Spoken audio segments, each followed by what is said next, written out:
Yeah. My favorite. It's Judd's Hockey Show. And it is Judd's Hockey Show. It is Judd. It is Jessi Pierce. NHL.com covers the Wild, of course. Also, Bardown Beauties podcast. Catch that if you're not listening to that. And AJ Fredrickson, as always, alongside as well. Judd's Hockey Show today. Sponsored by our friends at Parlor Bar. I've been talking to you about the one in St. Paul, just down from Grand Casino Arena. I've been talking to you about the one in the North Loop, and I've been telling you about the one in Excelsior. That's their newest location. Check it out. A day on the lake, followed by a meal, a parlor burger. Are you kidding me? Craft cocktails, delicious drinks. Basically, the parlor burger is great. I've been putting you on a chicken sandwich for months now, though. I mean, day on the lake, you get off the lake. You go to Parlor in Excelsior, and you end your day at Parlor. That, to me, sounds like Minnesota summertime perfection. So check it out, kids. All right. I have a 5-pack of questions regarding the Wild. Now, Jessi just told me before we started, training camp does start on September 15th. So thank the Lord that training camp is right around the corner. But I continue, or Jessi does, or AJ does, to come up with content to entertain the masses. So let's start. All right, number one is this, and I think we should probably mix this question in until it's done, just because I think it's the first question that fans have still, and I don't blame them one bit. So Jessi, we'll start with you. Kaprizov concern scale, but on a scale of 1 to 10. So it doesn't have to be like, oh my God, this isn't happening. This is a situation where 10 is like your concern. 10 is you're panicked. Yes. 10 is you're panicked. One is you're not, but he is, of course, on July 1st, eligible for a contract extension. He is signed through this season, so this is not like he's not going to play in 2025-26. But it's a situation that I think a lot of fans were hoping or feeling that it would just get done like on July 2nd or July 1st. And that's not really how it works. Connor McDavid, same situation, same thing as Kaprizov right now, still not signed. I don't know where talks are there. So anyway. And Jack Eichel, him as well. Yeah. So so what Kaprizov's going through here is not like, oh my God, the Wild is botching this and everybody else is signing their superstar. So just scale of 1 to 10, just so the fans know, where do you stand? A 2 or a 3. It hasn't really changed for me at all. I understand that not only could the fans use that excitement, the Minnesota Wild could use that excitement, right? I'm sure they also are like, oh, let's just do this already. But here's one thing to consider. He's still in Russia. If you were going to sign this franchise player, this superstar, if you will, you're going to make a spectacle of it. You're going to make sure he is stateside. You are going to make sure you can have a press conference with media. You're not going to do something like that over Zoom. That just doesn't give you the same level of excitement that it deserves, right? Whether that contract is the 8-year that fans I know are hoping for, that I'm sure Bill Guerin's hoping for, or even if it's the 5-year. I mean, the number itself is going to probably reset the market, as we've talked about, as far as what wingers are paid, deservedly so. So I think that's why it'd be crazy to say, 1 or 0. I think that's the only reason I'm moving it up to 2 or 3. I'm not worried that it won't get done. It will happen. I just think they're waiting for him. Plus, because it's such a large number, that's probably takes longer, right? You got to go through different bank channels maybe to get that big giant. Maybe there's a giant check that's in the process of being ordered as well, so they can just hand that over to him. I'm not sure, but fans, it'll be okay. Like Judd mentioned, you still have other big name players that are in the same boat that haven't signed either. So it's not a matter of him probably being like, I don't want to do it anymore. I'd say it's still a very good chance that it's going to happen. They're just waiting for him to come back from his summer at home. I think what's taking so long is they're going around the Twin Cities area and spray painting on sidewalks that he's staying, because that's how you announce these types of extensions in 2025. Yeah. That's just, I think, a very unfortunate marketing thing that they're doing, that everybody's taking the complete wrong way. So Wild fans feel duped, which I'm at a firm 3, but it's like as days go by, it's like 3.1 through, because we're in August, and he's not here. That's the biggest thing. It's like time. I think if he was here, that probably would be higher. But like Jessi said, exactly, he's not only in a different time zone, he's in a different continent. They're not going to conduct business when he's not here. I feel like they want to probably wrap it up once he gets back sooner than later, because through the various hockey shows with talking heads across North America, like people are talking about Connor McDavid kind of waiting and seeing. And now there's speculation that he might want to do, instead of 8 years, like 4 years, and go for like a 16, 17, $18 million AAV, which I think the Wild are going to probably hear and see and be like, we want to get this done for longer than 4. Maybe if Kirill doesn't want to do 8, we meet at like 5 or 6, but that kind of 14, 15 to get that ink down before you see McDavid sign for something higher that could potentially sabotage what the Wild want to do and wreck the books for moving forward. So I'm not like, our pets' heads are still very much intact, but it's August 6th and he's not here. And that's probably why the biggest holdup is just they're not talking because he's not here. So I'm not super worried, but there is a little concern that it is August. I'll put mine at a 4, just because of the Russo report a couple of weeks ago that they weren't really talking yet, and like it sounded like a lot of things that we had just assumed, which by the way we did assume, hadn't been done. So I'll put mine at a 4, which is not great concern. I do find it interesting though that the original reports were what Jessi said. Well, he's in Russia? They're not going to do it while he's in Russia.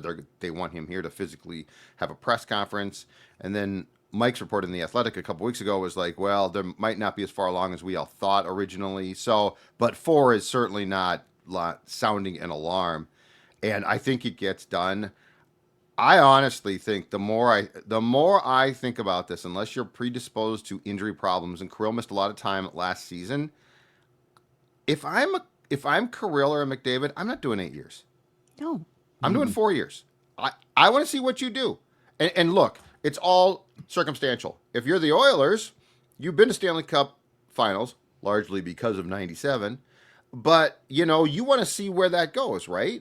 Because like McDavid, if Kirill or McDavid, especially McDavid, I think age-wise, if after 4 years it's sort of not working, right? Or you still have not won a cup, because in his case, that's what he wants to do, and he should. I think you still want out while you're younger. And if you're Kirill, he's what, 26, Jessi? 28. Him and McDavid are both the same age. Yep. So he's on that older scale too. Yeah. So if they're the same age, in 4 years, you're 32. Do you want to be stuck somewhere for 4 more years where you're just stuck until you're 36? So So if McDavid, it makes more sense to me to do, from the player standpoint, unless you're very afraid you're going to get hurt, a shorter term deal to assure yourself of at least another semi bite at an apple of, okay, it didn't work, I want to go to take your pick team. Doesn't it? Yeah. It does not bother me. I like the idea of 5 years. That's still a long time with Kirill, and you still have the opportunity to bring him back and re-sign him then. Like, I'm absolutely okay. I don't think 8-year contracts have really worked out for anybody in either fashion. You know what I mean? Like, a lot of times that you have Austin Matthews, he doesn't have a Stanley Cup. Last I checked, Toronto Maple Leafs, nope, no Stanley Cup up there. Like, you look at these big name players who do that, and I understand there's the job security from the player standpoint, no doubt. And then from the player standpoint, from the fan standpoint, you get your favorite player in your jersey. And from your organizational standpoint, you get your superstar committed to being there. So there's definitely those upsides, but at the same time, it doesn't guarantee you squat, right? Like, it's not saying, okay, we signed him for 8 years. Let's go back to Zach Parise and Ryan Suter, right? Like, we locked him up. We're going to be on a tear forever. But like, term to me is very important. And I like 5 years for Kirill from an organizational standpoint and from his standpoint. Absolutely. Have we jumped the shark too on 8-year contracts? I know they're going away next year. Right. So it's 7 years next year, right? But July 24th, the Hurricanes signed Jackson Blake, who in his rookie season had like 31 points, to an 8-year deal. Yeah. Like, and he had a good year, but that's wild. But 8 years, I mean, and granted, like, if he pans out in year 4 of that, you're going to think, wow, this 5.1 AAV is going to be unbelievable, because he'll be 26 and still have, however much left. But that was just a weird move. But maybe we've like gone past where 8-year deals are normal for guys, I guess. Yeah. Well, and to bring it home, right? Matt Boldy, 7x7, and now looking at that contract, it's a steal, right? And that's what I was going to say. Faber's got an 8-year, right? Didn't we do him 8 years? I think I'm so. pretty sure Yes. last year. I think Yeah. so. But the difference, the difference with these Blake, and especially because he's a better player, Boldy contracts, I think, are yes, the term is long, but the figure is so reasonable. Like Yeah. that's the thing is with Kirill or McDavid, it's not going to be. You, in a few years, it'll look like a good contract, but and also the driving force from guys that good should be I want to win a cup. Prove to me that you can win a cup. And in 4 years, if the Wild is still the Wild, I'm sorry, if I'm Kirill at 32, I'm out of here. Yeah. I want to go to a place that I can win a cup. All right, second question. Is Marco Rossi on the ice for the Wild on opening night? And if he's not, is he with another team or is he sitting out, AJ? I still believe that he will be a member of the Minnesota Wild on opening night. Like, as time goes by, it feels like they have run out of options for trading him. What's changed over the last 2 seasons now where his name has been in trade talks, where from a calendar year ago, from 6 months ago, from the draft, where some GM is going to suddenly be like, you know what? I woke up this morning and I was like, I'll give you that extra tier prospect or that extra higher level pick that you were asking for Marco Rossi that finally gets the deal over the. I just don't see it. And I feel like Bill Guerin, in a good way, and I mean this as a compliment, is stubborn enough to not settle his price down to just, get him out of here. I think despite probably the transgression against each other, him versus the front office and vice versa, with the demotion in the playoffs, which is what that was, a demotion, and potential term and all this other stuff, I feel like they'll probably get to some resolution because Marco Rossi, at least, and Jessi, she's in the locker room more often than I think both of us, so she can speak on this better. He, to me, comes off as a guy that he probably wants to play rather than do this whole sit out, look at me. He wants to play hockey. And I feel like he'll probably go to his agent at some point and say, if this is the best offer they have settled on for the past 4 months now, and they're not going to budge, let's just sign this. We'll do something short term and then we can revisit it. I don't feel like he's a guy that come December, he's still sitting out in protest because I feel like they'll get something done and they won't move him because the value that they want to get for him is just not there. Yeah, I mean, the only thing, Age, that kind of changes my tune a little bit about, Marco will still say, yes, I want to play come training camp. Yes, I don't want to sit out. Yeah. Is he was so incredibly, I think, hurt and upset by the demotion and by the fact, I think that was a very raw conversation. And I'm also getting this because I stumbled across an Austrian article with Marco Rossi that has been translated for me. This was just a few days ago. Shout out to Reddit. They're always in on these little things. And granted, I think Google Translate makes things sound much harsher, especially in the German manner, right? It's a little bit harsh, but he continued to say, this is via translation again from an Austrian interview that happened on August 4th. Rossi said, it wasn't communicated to me at all. As a player, I took it professionally because I have to. Hockey is a team sport. The team always comes first, and I tried to make the best of it, but I do not like that at all. I was not happy with that situation whatsoever. And then they kept kind of pushing the issue okay, so what does that mean for your future? To what extent must the relationship between the contract or the salary you receive later in appreciation, because that was a big word that was used throughout the course of this interview, was the appreciation. And he feels the team did not have the appreciation for him. So that's where I feel sitting out a little bit longer than I expected. Again, taking it all with a grain of salt. Rossi's response to the appreciation, I think it's the same thing. The money brings a certain amount of appreciation. Every player knows roughly what window they're in. Of course, money isn't the be all and end all, but if you want to be valued as a player, you want to play. I'm a top 6 player, one for the first and second lines. I want to get recognition for that. Playing time always comes first. So. So what is that sold? That tells me he sits out. I don't, because you're right. Age said it. He's stubborn. I think he's on the roster because they still are unable to move him. And unfortunately for Billy, him sitting out doesn't get to showcase him anymore and doesn't get to say, oh yeah, look and see, we kind of think he's a top 6 guy. And it goes back to, I believe, what we've discussed before and what Russo has reported is that, Marco Rossi doesn't want to sign the bridge deal because he doesn't want to be buried in the bottom 6 and not be able to showcase his talent there. So it's a mess. It's a mess. It's crazy that we're saying all of this about a 60-point player who's 23 years old as well, right? Yeah. Frankly, I agree.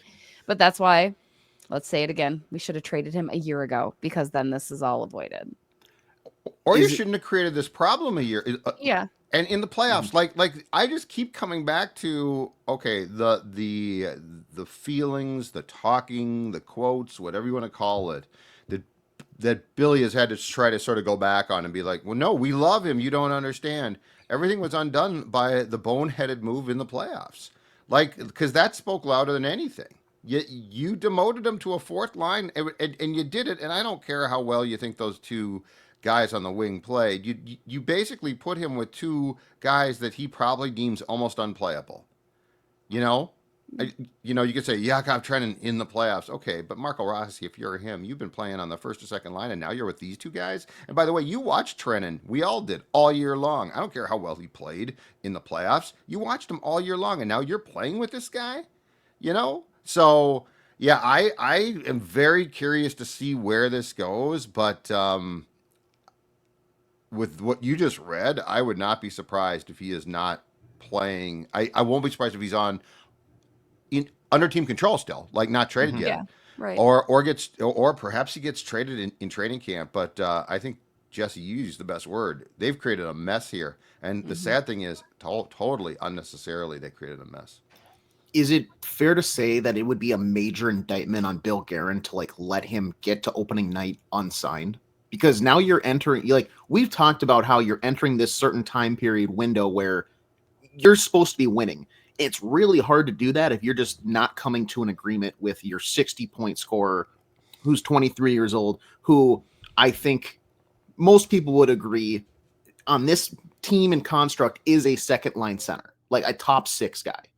To just let him, we can't come to an agreement, blah, blah, blah. That would be insane.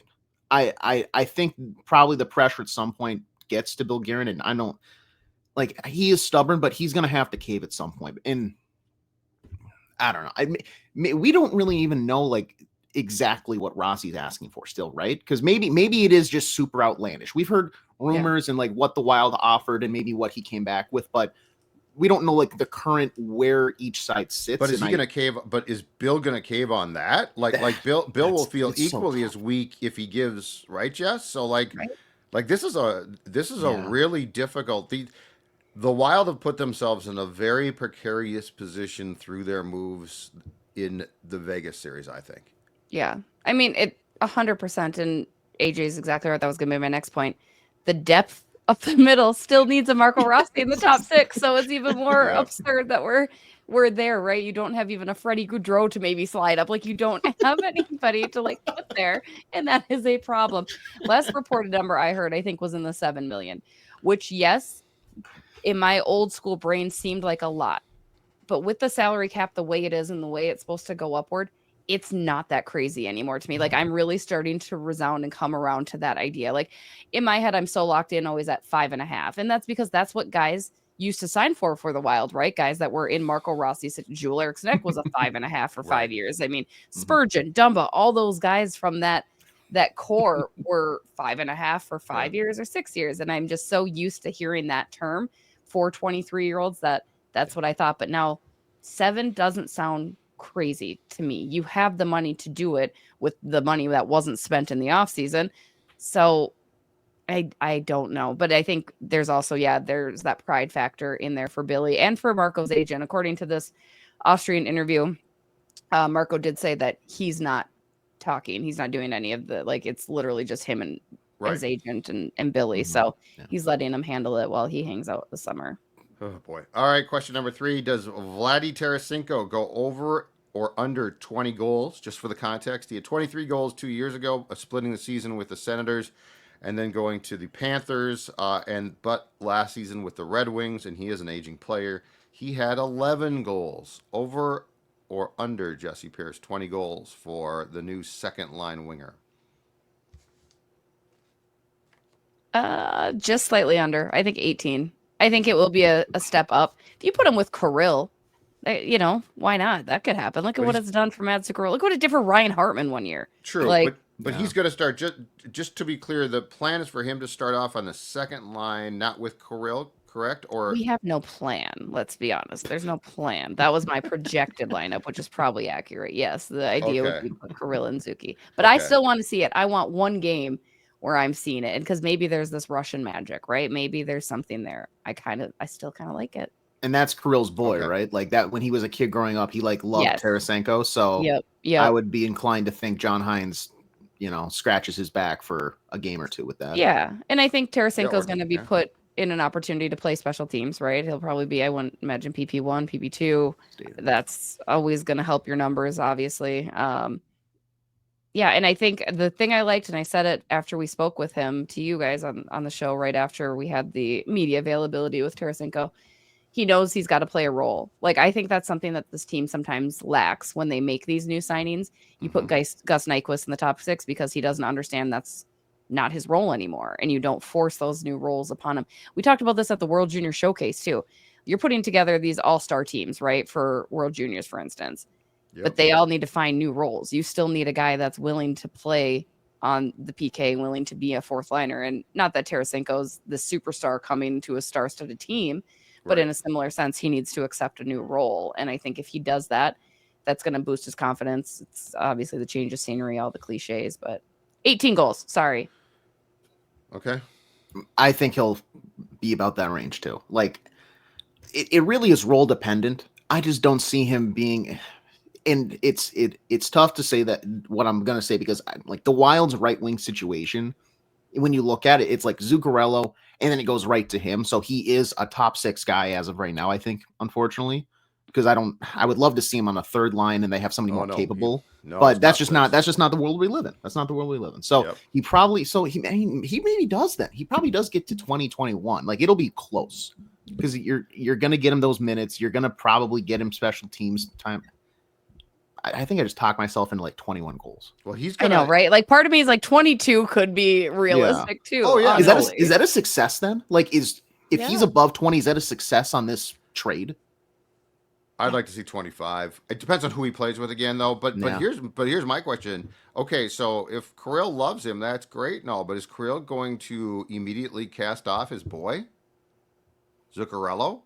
Like Zuccarello is going to vie to be playing again, and I know he didn't full time. Well, and Kirill was hurt a lot last season. But I guess my question is, who gets Kirill? Like this is the two prettiest girls, at least that the Wild has, I guess, as far as right wings go, vying for the quarterback's attention. So who gets to play with the quarterback? Who gets to go to prom with the quarterback? This is like Love Island. Like there's a hot new right winger in the villa. Like he's from Russia. Like I need to watch that show. I hear it's good, but also I hear it's good. Meanwhile, that's the reference he makes. Yeah, I hear it's good. Of course you watch it. But I am very curious here who he plays with. But I'm going to put him under. He turns 34 in December, if I'm not mistaken. I don't think his fall off with the Red Wings was totally the Red Wings' fault. I mean, I'm sure things didn't go well there. They didn't make the playoffs again. They're sort of the Yzer plan has gone very amiss in Detroit. Which is too bad because I sort of like him. But anyway, I go under. But my concern is, and I'll continue to beat this drum. My concern is if he struggles or he's not as good as they thought, I don't know what's going to get him demoted because there's going to be a pride factor involved, and we acquired him.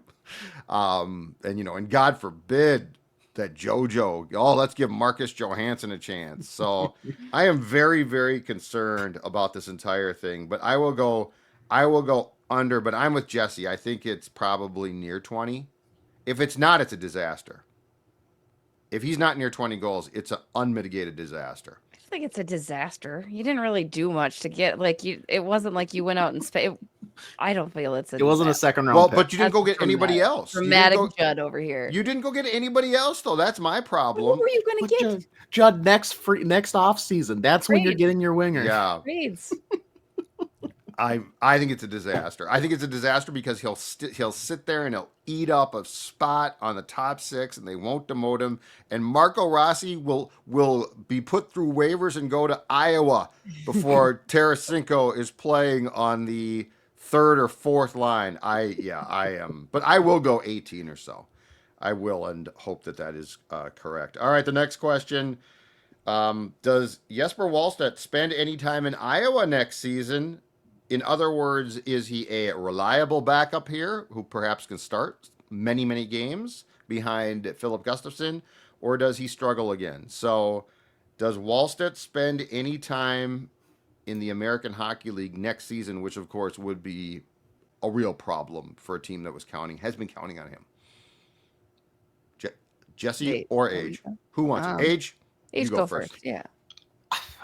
It's similar to like the timing thing we've talked about with like Kaprizov and Rossi. I feel like timing wise, we're at a point where there's still some UFAs that are like available, but I don't know if any of them necessarily jump off the page at Bill Guerin. Like Samsonov, he's 28. He's probably looking for more than a 1 or 2 year deal, and he's been a starter in this league that at times has been capable, but I think wild wise does make sense.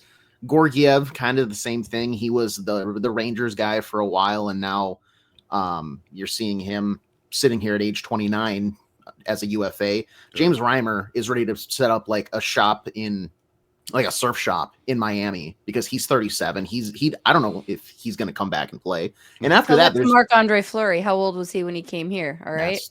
Hey, you see he started a new vodka He's a new vodka. I had somebody from Canada reach out and say that they will try to get me a bottle. And I was like, that's awesome. Yes, that's incredible.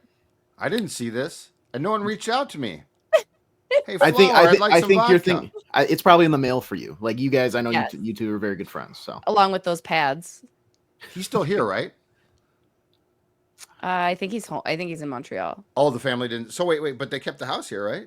Yeah, but he always goes home to Montreal no matter where he is. Like they're big. Okay, Montreal. Yeah, I sure would love. So like, is it a cool bottle with him like making a save on it or something? I tweeted about it too. How did you not see it in the tweet? I follow a lot of people. I probably missed it. I've been very busy. If you don't know about this, there's something called the Vikings, and I've been out there a lot. Yeah, well. With my bucket hat on. Hopefully Jordan Addison isn't drinking a Marc-Andre Fleury bottle when he's driving anymore. Taking copious notes. That is Jessi Pierce, by the way, that said that. Vikings fans, I did not say that. Goodness. Anyway, I'm just saying. Anyway, I'm sorry. So yes, out of those guys, like the remaining ones who could be like a cheap 1 year guy just to buy time, Dustin to but I'm not even saying. But the question is. But the question is, does he like? I don't think they're going to go get someone else. What I'm saying is, I think that their eggs are in the backup basket of Walstedt. So is he in Iowa for part of the year because it all falls apart again, and now you're in a real pickle, or does he fulfill the role that the Wild and I think the fan base certainly has thought that he could and would? I'm going to say he stays because he doesn't go down because he has stayed here. They've worked with him. They talked about wanting to get him a mental reset, and we saw how big this could be. At once, like the top goalie prospect in the world, that talent doesn't just go away, but also with how stubborn we've seen this kind of front office and coaching staff be at times, they're going to want to show like, yeah, we can do this. We can fix this guy. You traded up for him to draft him. It would just make it would look so bad visually, PR wise, if you do all this stuff to like fix him and all of a sudden it's like, he's just unsavable, back down, because then that in their mind, it's like a goalie Marco Rossi situation where you're demoting him. And now if you want to trade him, nobody's going to want him, that type of thing. I think he stays. Like, even if it's just a nightmare, I think he stays with the Wild. It's tough because last year was such a bad year, right? Like it was so bad. So it's insane to like picture that the bounce back he needs to have. Now, again, yes, this is in a very backup role. I think you're seeing Gus take 80% of the starts in this situation. Mm-hmm. I think Cal Peterson is a capable goaltender, the goalie that they did sign in the offseason who's going to be in Iowa. Yep. And he has NHL experience, so they can lean on that. But my bigger gut says by November, they might acquire a goalie. We know how Bill Guerin likes to look at November and figure out something to make his team a little bit better, depending on how the October starts. And I think goalie will be a big question mark. So I think they're going to be watching Jesper closely. I agree with Age where it's like, you have to try to ride it out. You have to see all of it. And I mean, as we discovered last year, Jesper is such an intelligent kid, and he feels everything mentally, right? Which is, I think, why the train ran off the tracks as badly as it did last year because he could not. But he also needs to learn how to do that. If he wasn't learning it in the A, maybe it'll be better for him to learn it in the NHL. And maybe if Marc-Andre Fleury is around as much as he's, expected or potentially going to be, that'll be a huge asset. And I know Gus did a great job last year in really bonding with Jesper too. Obviously, they're both Swedish, so that's been good, but he's trying to play that role because I think that's going to be imperative. It's not so much Jesper's game, it's the mental component and him needing to learn how to be a professional. I think he bounces back, and I think he's absolutely fine. Just fine, Whoa, though? We're just okay with I fine? think he's absolutely fine. Well, no, I think I think he does his job. I would not be surprised. I mean, here's the thing, and Jessi, you're exactly right. He didn't process his predicament well. He thought he was going to be with the big club, then he wasn't. And I think I don't think, you could tell he got very discouraged about it, and it got in his head, and he goes to Iowa, which, by the way, is not a great team again. And so they're leaky in front of him, and he gives up goals, and his confidence is shot. And he actually came up here and played fine, right? He played that one game, but he was mentally mind bleeped. Well, one, I think he makes the team. So he's with this team, which, by the way, has a far better defensive core than the Iowa team does. I think his confidence comes back. I think he plays well. I think he is a capable backup. I mean, to be honest with you, I have not as many, but I have question marks about Gus too. I mean, Gus had a great year 2 years ago now, came back with a really bad year, came back with a good year. So, we've been on a roller coaster with him as well. But I think Jesper, the thing that you said I agree with is I think he's incredibly intelligent. I think he learned from last year. And he sought or he got counseling, which goaltenders should always get probably. So I'm actually encouraged about this one. I think it's going to trend in the right direction. And he needed to do a better job. I will say this again, though. The Wild needs to be from a front office perspective, and Bill Guerin and I are about the same age, so we're from the same. And I'm not saying that same person. You guys are cut from the same cloth. But I mean, he does have some Judd to him as far as his approach to people, and Walstedt's a kid from everybody gets a trophy generation. And you probably could have handled that better. You probably never should have told him that you were expecting he would be here, and then he's not, right? These kids today are different. I don't like it. I don't think their parents do a great job. Sorry, Jessi, but no, my kids aren't like that. You think again? I'm ranking my children. They are. No, and I like that. I'm saying your generation, and actually your parents probably too were probably softer on kids, and it's not even a parental thing. It's a societal thing. It's adults as a whole trying to give a kid that sucks at sports like me a trophy because I'll feel good about it. And actually, it leads me to a place where I'm like, I don't deserve a trophy. So anyway, I'm positive Judd here. I think he comes back. I think he's learned from this. I think he plays well. And I think he starts to fulfill the potential. And goaltenders, it takes a while too. So, yeah. And he stayed here this summer. That's another thing. I believe he was another one of those young guys. So I think that always does help those guys a lot. But unless he's a total mental case, I also think with what he went through, it should help him. It should at the end of the day benefit him because he seems smart enough to learn from that. And I think he learned a difficult lesson in life, which is when you get your hopes up, lots of times they're just going to get squashed by your fellow man. Okay, I'm going to call an audible on the last question since we've been talking about the flower, and I'm going to ask this question. And it could relate to the Wild, it might not. We've talked about it before, but here's my question. What is going on with Sidney Crosby staying in Pittsburgh? Anywhere but dude, this team is a complete mess. We got Malkin and Crosby and Letang, and meanwhile we're blowing things up all around you. And I know people want him to go to Colorado and play with his boy McKinnon. But as a hockey fan right now, so forget the Wild for a second. As a hockey fan, Jessi, aren't you frustrated at all? And I know he's a lifelong Penguin, and that's great. But aren't you frustrated at all to see such a great player in his twilight years staying with a team that has really no hope? No, I've never liked Sidney Crosby. I'm a team Ovechkin. Growing up, we had to be put in two camps. It was Ovi or Crosby. And so I have hated Crosby, and then he goes and scores the gold medal winning goal. There is so much hatred I have for Sidney Crosby. So you want him to end with this terrible team and rot. I don't care. I don't mind. Oh No problem. God. No qualms. This man watched me fall up the stairs before too. Like I have no, we're not friends. Wait, you fell up the stairs? Have you told up the stairs? The whole Penguins team was behind me. I'm wearing tennis shoes, and I was like, "Okay, just don't fall because they're all behind me." And then Chris Letang made fun of me as I was trying to like scramble to get up. It was a nightmare of all proportions. And Sidney Crosby just quietly stood there as I tried to run away. I'm sure he snickered. I'm sure he should have. It was ridiculous. But no, the thing about Crosby, he's like, I'm surprised you don't like this, Judd, because I feel like your generation is very much that generation that sticks it out in a job that they hate for 30 or 40 years for a company because, hey, we're 3M for life or we're yada yada. Like that's totally your generation thing. Like my mom, miserable as all could be at her job, and she's like, "But I'm here. I'm loyal." Like nobody gives you an award for that. So I'm Gen X, right? I think that's the generation. I think the boomers. I think the boomers were big on staying put. And look, I used to be sports wise, but like I've come around now. It's a cliche now, but Gretzky got traded.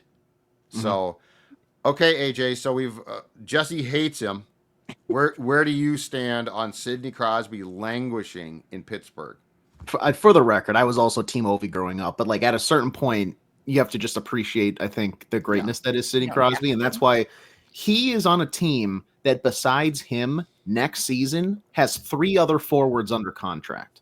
You know teams that have that? Teams that are terrible and rebuilding, not legends of the game who are first ballot Hall of Famers who are on team-friendly deals. Like, you got to move him because you could still get a haul, I think, for 37-year-old Sidney Crosby with an $8.7 million cap hit. It is insane that what's the GM? Marco Rossi for Sidney Crosby straight up.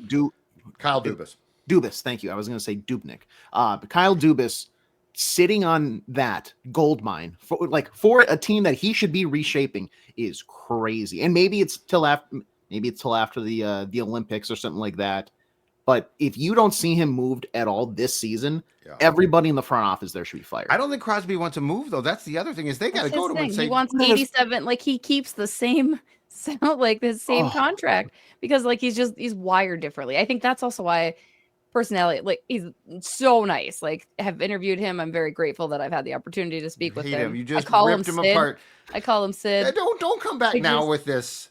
I'm just saying there's something about his face that bothers me, and it's just. Remember when he had the mumps? That was crazy. But like the entire league had the mumps. Yeah, and because I remember even joking with Marc-Andre Fleury about this. He goes, "I don't know, he's a pretty loyal guy." Like Fleury's even said that. He's like, they're best friends. There was no way he was going to lure him over here. But would you, Rossi, Crosby? No questions. Oh, 1 for 1. God, with the current state of things. Yeah, 1 for 1. I would drive Rossi to Pittsburgh. That'd probably be a fleece, like given how things look right now for the Wild. I'd give up more than that for your Crosby. I mean, why not make the call? Billy knows that area real well, right? Well, that's what I'm saying. But part of the reason why I love Flower staying here is that ability, which I thought about to pull Sid out of there because it appears to me that nobody is tighter in the league with Sidney than Flower was or is. So anyway, yes, I would do it in a heartbeat. All right. That's 5 very exciting questions as we wait for the beginning of training camp to open next week. What do we come back with? Well, you can only guess because right now I'm doing the exact same thing. I'm trying to guess what we're going to do next week. All right, guys. Judd's Hockey Show. Jessi, AJ, Judd. We'll see you later.